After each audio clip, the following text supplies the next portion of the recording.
ఆచరించి తపముగా ఫల పరిత్యాగము సేయించు కపురుల గరిమల కర్మయోగి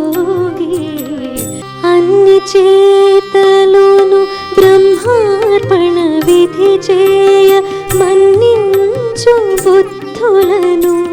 మరుగ జపి ఉన్నత పదములు పునరంగ కరుణించు పండగ శయనుడే